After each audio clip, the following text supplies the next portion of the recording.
പടം വലിയ ഇതില്ല. സെക്കൻഡ് പാർട്ടിന്റെ ആവശ്യമില്ല, തേർഡ് പാർട്ടും വന്നു. വെറുതെ അതുകൊണ്ട് ഓട്ടിക്കുകയാണ്. മിക്കവാറും തേർഡ് പാർട്ട് കണ്ടറിയാം നടക്കോ ഇല്ലയോ എന്ന്. ആ കലണ്ടർ സോങ് ഞാൻ ഉറപ്പായിട്ട് ഞങ്ങൾ അത്ര സൂപ്പറായിട്ട് തോന്നിയില്ല. എനിക്ക് കുറച്ചും കൂടി മാസ്സാക്കായിരുന്നു എന്ന് തോന്നി. ഭയങ്കര ലെങ്തിയും കാര്യങ്ങളൊക്കെയാണ്. പിന്നെ BGM ഒക്കെ മോശമെന്ന് പറയുന്നില്ല. ഒന്നായിരുന്നു ഇതിനേക്കാൾ ബെറ്റർ. ശങ്കറിനൊന്ന് കുറെ പ്രതീക്ഷിച്ച്, പക്ഷേ തുളച്ചു നീട്ടിന് ആവശ്യമില്ലായിരുന്നു സെക്കൻഡ് പാർട്ടിന്. സിനിമ മൊത്തത്തിൽ പറയുകയാണെങ്കിൽ ശങ്കർ പടമാണ്, ലെങ്തിയാണ്. ഡിസപ്പോയിൻമെന്റ് ആണ് ശരിക്കും പറഞ്ഞാൽ. സെക്കൻഡ് പാർട്ട് ഒന്ന് മിസ് ചെയ്യായിരുന്നു. പടം ആവറേജ് ആണ്. ഫാസ്റ്റ് ലൈഫിൽ നമുക്ക് ആ ഒരു തീം അക്സെപ്റ്റ് ചെയ്യാൻ പറ്റില്ല. അപ്പം ലാസ്റ്റ് പറയുന്ന ഗോ ബാക്ക് ഇന്ത്യ എന്ന് പറഞ്ഞാൽ അതേപോലെ ക്ലൈമാക്സ് പൊതുവെ ഒരു ബിലോ പാറായി പോയി എന്ന് പറയുന്നത്. പെട്ടെന്ന് അങ്ങ് നിന്നു. പ്രതീക്ഷ അത്ര ഒന്നുമില്ല. അവസാനം പെട്ടെന്ന് ഒന്നും എടുത്തു പറയാനായിട്ടൊന്നും ഇല്ല പടത്തിൽ. ട്രെയിലറുണ്ട്, അത് കൊള്ളാം. പിന്നെ അനിയുടെ മ്യൂസിക്കും കൊള്ളാം. ചുമ്മാ വലിച്ചു നീട്ടിയൊക്കെയാണ്.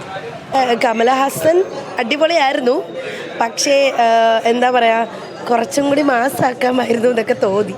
ഭയങ്കര ലെങ്തി, അതാണ് വിഷയം. മോസ്റ്റ് ഇപ്പം കഥയായിട്ടൊന്നുമില്ല. കഥ ഒരു ഫുൾ ഒരു പൊള്ളയായിട്ടുള്ള കഥ, പക്ഷേ ആവറേജ് പടം. ഞാൻ അടുത്ത 3 ആയാലും തന്നെ നമ്മുടെ പഴയ സ്വാതന്ത്ര്യ സമരമായിട്ട് ബന്ധപ്പെട്ട് കമലഹാസൻ്റെ പഴയ ലുക്കിലും അതും നല്ല രീതിയിൽ എടുക്കാൻ പറ്റുമെന്നൊരു പ്രതീക്ഷയുണ്ട് ഇപ്പോഴത്തെ. പെട്ടെന്ന് അങ്ങ് നിന്നത് ഇന്ത്യൻ 3 അങ്ങ് ഷോട്ട് പോകുന്ന പോലെയാണ്. അപ്പോൾ പക്ഷേ ഇന്ത്യൻ 3 കുറച്ച് സീക്വൻസ് സെക്കൻഡ് ക്ലൈമാക്സ് പോലെ അത് കാണിക്കുന്നുണ്ട്. അത് മനോഹരമായിട്ട് എടുത്തിട്ടുണ്ട്. അതിൻ്റെ ഒരു തേർഡ് പാർട്ടിന് ആവശ്യമുണ്ടോ എന്ന് ചോദിച്ചാൽ തീർച്ചയായിട്ടും ഇല്ല. ആ തേർഡ് പാർട്ടിൽ കാണിച്ച് ആ ഒരു സിനിമ തീരുമ്പോൾ തേർഡ് പാർട്ടിൻ്റെ ഗ്ലിംസ് കാണിക്കുന്നുണ്ട്. ഗ്ലിംസ് ഇവർക്ക് സെക്കൻഡ് പാർട്ടിൽ തന്നെ ഒരു ഫസ്റ്റ് ഹാഫിലും എല്ലാം ഇടാനുള്ളതേ ഉള്ളൂ. അത്രയില്ല.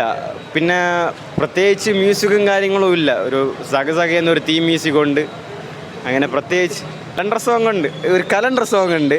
അത് ഒരു മിസ് യൂണിവേഴ്സ് 2017 ഏതോ മിസ് യൂണിവേഴ്സ്, നല്ല പാട്ടാണ്, എല്ലാവരും കാണണം. അതിന് വേണ്ടിയിട്ട് അതാണ് എടുത്തു വെച്ചിട്ട് ശങ്കർ മാജിക്. പിന്നെ കമലഹാസൻ ആസ് യൂഷ്വൽ നല്ല പെർഫോമൻസ് ആയിരുന്നു, പക്ഷേ എന്തായാലും ലെങ്തിയാണ് പടം. ചുമ്മാ നീട്ടി വിട്ടേക്കുമാണ്, വലിയ ഗുമ്മൊന്നുമില്ല. എല്ലാം ഇപ്പം തന്നെ ആൾക്കാരൊക്കെ ഷോക്ക് അടിച്ചാണ് ഇറങ്ങി വരുന്നത്. അപ്പം എല്ലാവരും ഒരുക്കാ കാണാം. എന്താ പറയുക, നമ്മുടെ കറപ്ഷനെതിരെയുള്ള ഫൈറ്റാണ് പടം. ശരിക്കും തേർഡ് പാർട്ടായിരിക്കും കുറച്ചും കൂടി നല്ലതെന്ന് തോന്നുന്നു. നെഗറ്റീവാണ് ശരിക്കും, ഈ അത്ര ഇഷ്ടപ്പെട്ടില്ല ശരിക്കും. അങ്ങനെ നെഗറ്റീവ് പറയാനായിട്ടില്ല ബ്രോ. നമ്മൾ ശങ്കറിൻ്റെ ഒരു പടം പ്രതീക്ഷിച്ച് വരുമല്ലോ, നമുക്ക് ആ ഒരു എലമെന്റ്സ് ഒക്കെ മിസ്സാവുന്നുണ്ട്. പിന്നെ എമോഷൻസ് ഒക്കെ എവിടെയൊക്കെ കണക്റ്റ് ആവാത്തൊരു ഫീല്. ഇറ്റ്സ് ഓക്കെ എന്ന് വേണം പറയാനായിട്ട്. അതെന്ന് വെച്ചാൽ പുള്ളി എപ്പോഴും വലുതായിട്ടൊന്ന് ചിന്തിക്കും, പക്ഷേ ഇതിൽ വലുതായിട്ട് ചിന്തിച്ചിട്ടും അത്രയ്ക്കും ഇമ്പാക്റ്റ് പറ്റിയില്ല എന്നാണ് പറയാൻ പറ്റുന്നത്. ബിക്കോസ് അത്രയ്ക്ക് ഇമ്പാക്റ്റിന് വേണ്ടിയിട്ടുള്ള ഒരു കോസ് വേണം, ഒരു സബ്ജക്റ്റ് വേണം. അങ്ങനത്തെ ഒരു സബ്ജക്റ്റ് അല്ല ഇത്.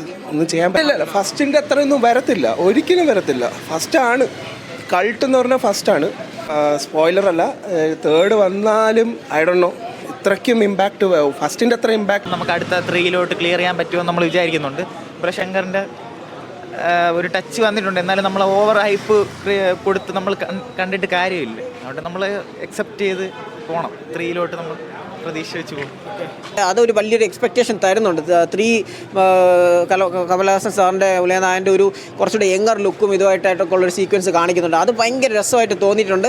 അതിനൊരു എക്സ്പെക്റ്റേഷൻ ഇട്ട് വെക്കുന്നുണ്ട്. പക്ഷേ ഇന്ത്യൻ 2 എന്ന നിലയിൽ ഇന്ത്യൻ 1 കമ്പയർ ചെയ്യുമ്പോൾ വളരെയധികം താന്നുപോയി. പക്ഷേ ഒരു ആവറേജ് പടം നമുക്ക് എന്തായാലും 1 ടൈം തിയേറ്ററിൽ ഒന്ന് കാണാം. സത്യം പറഞ്ഞാൽ വലിയൊരു ഇല്ലയെന്ന് പറയേണ്ടി വരും. ഒരുപാട് സീക്വൻസ് ഇതാണ്. ഒരുപാട് സോഷ്യൽ ഇഷ്യൂസ് ഇപ്പോഴത്തത് കുറേയൊക്കെ എടുത്തിട്ടുണ്ടെങ്കിൽ പോലും അത് അത്രത്തോളം എത്തിക്കാൻ കഴിഞ്ഞില്ല. ഒരുപാട് സാധനം എടുക്കുമ്പോഴത്തേക്ക് നമുക്ക് ആളുകൾക്ക് അതിലോട്ട് കണക്റ്റ് ആവുന്നില്ല. പക്ഷേ കുറേ സീക്വൻസ് ഭയങ്കരമായിട്ട് ടച്ചിങ് ആണ്. കുറേ പാട്ട് മനോഹരമാണ്, കുറേ അടുത്ത് ഗ്രാഫ് താഴെയാണ്. അതാണ് ഒരു പ്രശ്നം. ഗ്രാഫ് വല്ലാണ്ട് താഴെയും ചെയ്യും, ഗ്രാഫ് പൊങ്ങുകയും ചെയ്യും. അപ്പോൾ മൊത്തത്തിൽ ഒന്ന് കണ്ടിന്യൂസ് ആയിട്ട് ക്രൗഡിനെ പിടിച്ചിരുത്താനുള്ളൊരു ഇത് ഉണ്ടായിട്ടില്ല. അതാണൊരു പ്രോബ്ലം. പിന്നെ മൊത്തത്തിൽ ഒരു ആവറേജ് മൂവി എന്തായാലും 1 ടൈം വാച്ച് വന്ന് കാണാം. പിന്നെ വലിയ എക്സ്പെക്റ്റേഷൻ വന്ന് കണ്ടാൽ ഡിസപ്പോയിൻറ്റിങ് ആയിരിക്കും. എക്സ്പെക്റ്റേഷനോടെ വരണ്ട എന്നുള്ളതാണ്.